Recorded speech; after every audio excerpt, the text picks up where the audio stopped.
నమస్తే, welcome to GR Vidhatha news. Jayashankar భూపాలపల్లిలో Saraswati Kaleshwaram పుష్కరాలు జరగబోతున్నాయి. ఇవి తెలంగాణ రాష్ట్రం ఏర్పడ్డ తర్వాత మొట్టమొదటి పుష్కరాలు అన్నమాట. అయితే ఈ నెల 15 నుండి 26వ తారీఖు వరకు ఈ పుష్కరాలు జరగబోతున్నాయి. ఇక్కడ ప్రత్యేకంగా ప్రభుత్వం ఇప్పటికే అన్ని ఏర్పాట్లు పూర్తి చేసింది.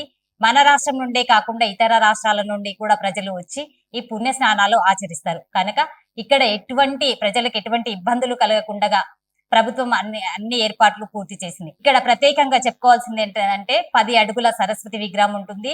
చేతిలో అలాగే కాలపత్ర గ్రంథాలు ఉంటాయి. పుష్కరాలకు ముఖ్యంగా ముహూర్తం ఏంటి అంటే బృహస్పతి మిథున రాశిలోకి ప్రవేశించినప్పుడు, అంటే 14వ తారీఖు రాత్రి 10:30 మిథున రాశిలోకి బృహస్పతి ప్రవేశిస్తుంది.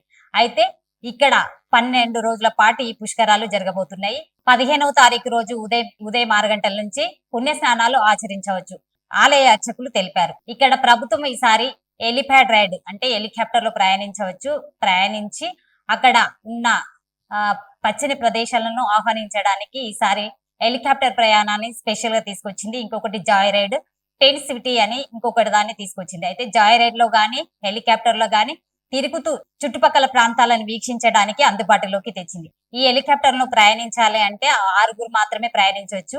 ఒక్కొక్కరికి 4500 చొప్పున ఛార్జ్ వేయనుంది. అయితే ఇది గగనతలంలో మాత్రం 6 నుంచి 7 నిమిషాలు మాత్రమే ప్రయాణిస్తుంది. ఇంతకు ముందు మేడారం జాతరలో ఈ హెలికాప్టర్ ప్రయాణం అందుబాటులోకి తెచ్చినప్పుడు చాలా మంచి రెస్పాన్స్ వచ్చింది ప్రజల నుంచి. అందుకని ఈసారి మళ్ళీ హెలికాప్టర్ ప్రయాణాన్ని ఈ సరస్వతి పుష్కరాలలో అమలు చేశారు. అయితే ఈ ప్రయాణం చాలా మంచిగా జరుగుతుంది అని అందరూ అనుకుంటున్నారు. అయితే సరస్వతి పుష్కరాలకు మన రాష్ట్రం నుండే కాకుండా ఆంధ్రప్రదేశ్ నుంచి, కర్ణాటక, మహారాష్ట్ర నుంచి, కేరళ నుంచి కూడా ఇతర రాష్ట్రాల నుంచి కూడా చాలా మంది భక్తులు వచ్చి పుణ్య స్నానాలు ఆచరిస్తారు. భక్తులకు ఎలాంటి అసౌకర్యం కలగకుండా ప్రభుత్వం ఏర్పాటు చేసింది. అయితే ఇక్కడ ఇతర రాష్ట్రాల నుంచి వచ్చే భక్తుల కోసం ఈసారి రవాణా సౌకర్యాలు కూడా ఎక్కువగా పెంచడం జరిగింది. అయితే ఇక్కడ ఈసారి మాత్రం ప్రత్యేకంగా హెలికాప్టర్ ప్రయాణం అందరు ఆకర్షిస్తుంది.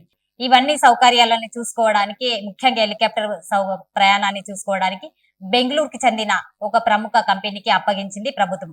అయితే హెలికాప్టర్ ఇక్కడ నుండి మళ్ళీ అక్కడికి బెంగళూరుకి వెళ్లి మళ్ళీ ఇక్కడ రిటర్న్ రావడానికి ఖాళీగా వెళ్లి ఖాళీగా వస్తుంది కనుక ప్రభుత్వం 20 లక్షల రూపాయలు చెల్లించనుంది ఈ పుష్కరాలు అయిపోయే లోపల.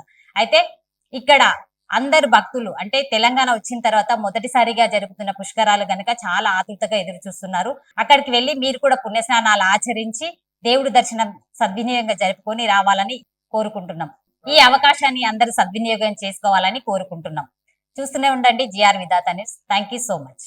ఈ ప్రోగ్రామ్ కనుక మీకు నచ్చినట్లయితే లైక్ చేయండి, షేర్ చేయండి, సబ్స్క్రైబ్ చేయండి. చూస్తూనే ఉండండి జిఆర్ విధాత న్యూస్.